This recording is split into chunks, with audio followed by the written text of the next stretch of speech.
Handloom saris అనగానే గుర్తుకొచ్చేవి Savitri handlooms. ఇప్పుడు జూబ్లీహిల్స్ లో గొప్ప ప్రారంభం. నమస్తే, నేను Keshav. Welcome to Suman TV. Andhra Pradesh ఉప ముఖ్యమంత్రి పవన్ కళ్యాణ్ బర్త్డే వేడుకలకి సిద్ధమవుతున్నారు. అది కూడా తొలి బర్త్డే. ఎందుకంటే ఈసారి క్లీన్ అండ్ గ్రీన్ బర్త్డేగా తన తొలి బర్త్డేని చేసుకోవాలని పవన్ కళ్యాణ్ ఆయన అభిమానులు ముఖ్యంగా ప్లాన్ చేస్తున్నట్టుగా ఒక సమాచారం ఉంది. ఈ ఫస్ట్ బర్త్డే కాన్సెప్ట్ ఏంటి, క్లీన్ అండ్ గ్రీన్ అనేటువంటి ఇమేజ్ పేరుతో ఈ ఎవర్ గ్రీన్ బర్త్డేగా ఇక మీదట నిలిచిపోవాలనేటువంటి ఆలోచన ఎందుకు అభిమానులు చేస్తున్నారు, ఈ అంశాన్ని విశ్లేషించేటువంటి ప్రయత్నం చేద్దాం. మనతో పాటు అనలిస్ట్ చంద్ర శ్రీనివాస్ గారు. నమస్కారం. ఉప ముఖ్యమంత్రి అయిన తర్వాత first birthday, so Pawan Kalyan గారు అది ఎవర్ గ్రీన్ ఒక గిఫ్ట్ లాగా ఉండాలి అని ఆయన అభిమానులు ప్లాన్ చేస్తున్నట్టుగా, జనసేన పార్టీ నాయకత్వం ప్లాన్ చేస్తున్నట్టుగా ఒక సమాచారం వస్తుంది. ఏంటి అసలు దీని బ్యాక్డ్రాప్ స్టోరీ? డెఫినెట్గా అంటే మొక్కల్ని పెంచి మనం పర్యావరణ సమతుల్యాన్ని పాటించి పర్యావరణ పరిరక్షణకు అందరూ నడుం బిగించాలని పూనుకోవటం. మీరు అన్నట్టు ఆయన రాజకీయాల్లో సక్సెస్ అయిన తర్వాత ఉప ముఖ్యమంత్రిగా 55 సంవత్సరాలు అడుగు పెడుతున్నాడు. 55 5 ఆ దిశగా ఆయన అడుగు పెడుతూ రేపు సెప్టెంబర్ 2 ముందు నుంచే సన్నాహాలు ఎప్పుడు ఉంటాయి.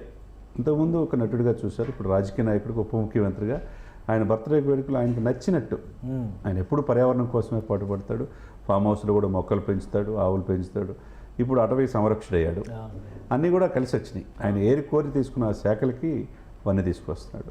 30వ తారీఖు ఎడిదిరిగి వన సంరక్షణ 11 నగరాలని ఎంచుకున్నాడు. కేంద్ర ప్రభుత్వం ఇచ్చిన 14 కోట్లని ఏ విధంగా నగరీకరణ అర్బన్ ఫారెస్ట్ చేయడానికి నడుం బిగించారు. ఇక కలిసి వచ్చింది. ఇంకా 2వ తారీఖు ఆయన బర్త్డే అయ్యేతలకి ప్రతి ఒక్కరు మొక్క నడితే దాని విలువ తెలియజేస్తా జనసేన పార్టీ యావత్ యంత్రాంగం పూనుకుంటాం. అభిమానులు కావచ్చు, ప్రపంచవ్యాప్తంగా ఉన్న ఆయన కేడర్కి ఒక మంచి సంకేతమే.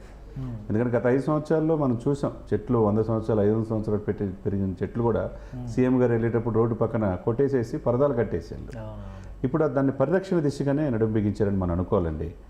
ఎందుకంటే ఒక మనిషి సగటు జీవితం 67 సంవత్సరాలు. ఎలక్షన్స్ అనేది 5 సంవత్సరాల వయసుకు వస్తాయి. అదే ఉసిరి చెట్టు అయితే 70 సంవత్సరాలు, నేరేడు వేప అయితే 100 సంవత్సరాల చరిత్ర ఉన్నది. ఇకపోతే చింత చెట్టు నేరేడుకు 100 సంవత్సరాలు, వేప చెట్టు అయితే 200 సంవత్సరాలు బతికిద్దంట. అదే ఆయన చెప్పిన పాయింట్ ఆఫ్ వ్యూ ఏంటంటే 2500 రావి చెట్టు బతికిద్ది. అంటే ఇంత ప్రకృతిని మనం కాపాడుకోకపోతే ఒక మొక్క నాటి నెక్స్ట్ జనరేషన్కి మంచి ఆక్సిజన్ పీల్చుకోవాలి అనే సాంకేతిక దిశగా ఒక నాయకుడిని బర్త్డే వేడుకలు చేయటం అనేది మనం మంచి ఆహ్వానించాలి. ప్రభుత్వం నిర్వహించే యాక్టివిటీ ఒకవైపు, పార్టీ అభిమానులు ఇంకోవైపు. సో ఈ విధంగా ఉంటుందా ప్రణాళిక? డెఫినెట్గా రెండు మిక్స్ అయ్యి కలిసి చేస్తారు. ఎందుకంటే ప్రభుత్వంలో భాగమైపోయాడు. ఇప్పుడు ఆయన సపరేట్గా చూడాల్సిన పర్లేదు. ఉప ముఖ్యమంత్రిగా రివ్యూలు చేస్తున్నాడు, అడవులను కాపాడుతున్నాడు, గ్రామ సభలు పెడుతున్నాడు, పర్యావరణం కాపాడుతున్నాడు. ఒకవైపు జూలు deputy CM tea with deputy CM కార్యక్రమం, కార్పొరేట్ సోషల్ రెస్పాన్సిబిలిటీ కింద వ్యాపారవేత్తలు దాంట్లో భాగస్వామ్యం కల్పిస్తున్నారు. ఎక్కడికక్కడ అన్నీ మిక్స్ అయిపోయినాయి. కాబట్టి ఒక సెలబ్రిటీగా ఆయన చెప్తే వింటారు. అదేవిధంగా ఆయన చెప్పి ఒక మొక్క పట్టుకుంటే మీరు నాటండి అంటే డెఫినెట్గా యూత్ కదండి. ఆయన వెనక కోట్లాది మంది అభిమానులు ఉన్నారు, ఎక్కువగా యూత్ ఉన్నారు. పార్టీ క్యాడర్కి ఒకవైపు పార్టీకి, అంటే అటు జనసేన కావచ్చు, టీడీపీ కావచ్చు, బీజేపీ కావచ్చు. ఈ బర్త్డేని ఫస్ట్ రాజకీయంగా సక్సెస్ అయిన ఉప ముఖ్యమంత్రి ఆధ్వర్యంలో ఫస్ట్ బర్త్డే కాబట్టి 55 సంవత్సరాలు నిండు ఆయన మనం కూడా కోరుకునేదని సుమన్ టీవీ తరపున మీరైనా నేనైనా దశాబ్దం పైన పోరాడాడు మొక్కవని ధైర్యంతో. రాజకీయాలు పనికిరాడు అనుకున్నారు, ఎక్కడ ఎమ్మెల్యే కాదనుకున్నారు. ఆ స్థాయి నుంచి ఈరోజు ఏకంగా 21-22 గెలిపించుకొని 100% సక్సెస్ రేట్తో అసెంబ్లీలో అడుగుపెట్టాడు. ఆ పదవికి హోందాగా కంటిన్యూగా 10-15 గంటలు డైలీ దాన్ని నేర్చుకుంటున్నాడు. చంద్రబాబు నాయుడు అనుభవం ఈయన పాఠాలుగా నేర్చుకుంటూ ఉన్నాడు, సక్సెస్ అయ్యాడు. ఒకవైపు ప్రజలకి మంచి పరిపాలన ఇస్తున్నాడనే, సుపరిపాలన ఇస్తున్నాడనే భావన కలిగింది. కాబట్టి ఆయన అనుకున్నది సాధించాడు. ఇప్పుడు సాధించిన తర్వాత నిజమైన బర్త్డే అనే మనం అనుకోవాలి. దాన్ని ఆయన నచ్చినట్టు గ్రీన్ బర్త్డేగా ఆయన చేసుకోవటం ఒక మంచి, ఆంధ్రప్రదేశ్లో ప్రజలందరూ కూడా ఒక మంచి నాయకుడిని చూసే భావనలో ఉన్నారు. సో ఇప్పుడు క్లీన్ ఆంధ్ర, గ్రీన్ ఆంధ్ర అనే స్లోగన్ కూడా ఇచ్చింది, పెట్టారు గవర్నమెంట్. దీని పరిధిలో ఇప్పుడు యాక్టివిటీ ఏ విధంగా ఉంది? గత 5 ఏళ్లలో అయితే ఎప్పుడు మొక్కల పెంపకాల గురించి కానీ, పచ్చదనం పరిశుభ్రాల గురించి కానీ ఎక్కడా వినలేదు. సో ఇప్పుడు మళ్ళీ అది రివైవ్ అవుతుంది అనుకోవచ్చా ఏపీలో ఈ కాన్సెప్ట్? డెఫినెట్గా ఎందుకు అవుద్దంటే అండి, మనం ఉన్న పర్యావరణాన్ని మనం కాపాడుకోవాలా. మనం హైదరాబాద్ పరిస్థితులు చూస్తున్నాం. చెరువులు, నాలాలు, కుంటలు అన్నీ ఆక్రమణకు గురైపోతే ఏమైంది? వరద వస్తే 20 మిల్లీమీటర్ల వర్షానికి కూడా రోడ్లు జలమయమైపోతుంది. కార్లు కాలువల్లో కొట్టుకుపోతుంది. ఇటువంటి సిచ్యువేషన్స్ రాకూడదని రేవంత్ రెడ్డి గారు మంచి బాధ్యత తీసుకుంటున్నాడు.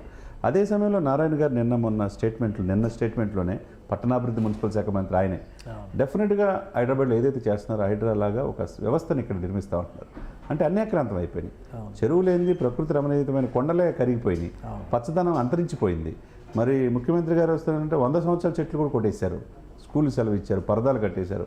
ఈ ప్రకృతి విధ్వంసాన్ని నుంచి ఆ ప్రకృతిని కాపాడుకునే దిశగా ఈరోజు ఈ కూటమి ప్రభుత్వం అడుగేస్తుంది.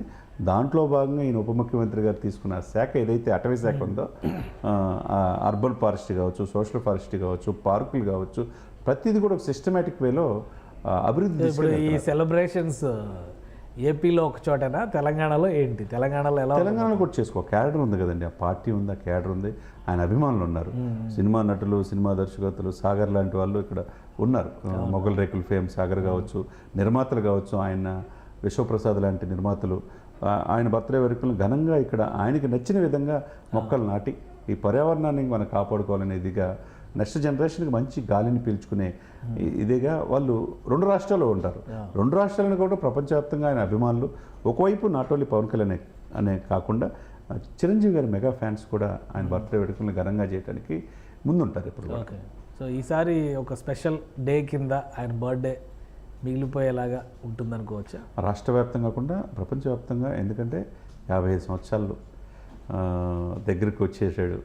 ఒక నిజమైన రాజకీయ నాయకుడిగా ప్రజలకి మంచి స్వచ్ఛమైన పరిపాలన అందిస్తున్నాడు. ఒకవైపు దేశ ప్రధాని మన్ననలు పొందాడు, అదేవిధంగా అన్నను కూడా గర్వపడుతున్నాడు తమ్ముడిని చూసి.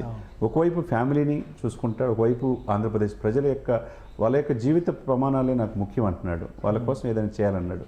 ఒకవైపు ప్రభుత్వ కార్యకలాపాల్లో పాల్గొంటాడు, అదే సమయంలో వాళ్ళ అన్నగారి ఆశీస్సులు తీసుకోవడానికి కూడా హైదరాబాద్ వస్తాడనేది తెలుస్తుంది ఫ్యామిలీ. ఎందుకంటే ఆయన బర్త్డే ఒక ఉప ముఖ్యమంత్రి అయితే ఫస్ట్ బర్త్డే కాబట్టి ఘనంగా చిరంజీవి గారి దగ్గరుండి సెలబ్రేట్ చేస్తున్నాడు. మళ్ళా ఆ కోరిక ఏదైతే గెలిచిన తర్వాత మోదీ గారిని కలిసిన తర్వాత సాష్టాంగ నమస్కారం చేశాడు చూసారా, ఆ సందర్భం మళ్ళీ చూడాలని ప్రజలు కూడా కోరుకుంటున్నారు.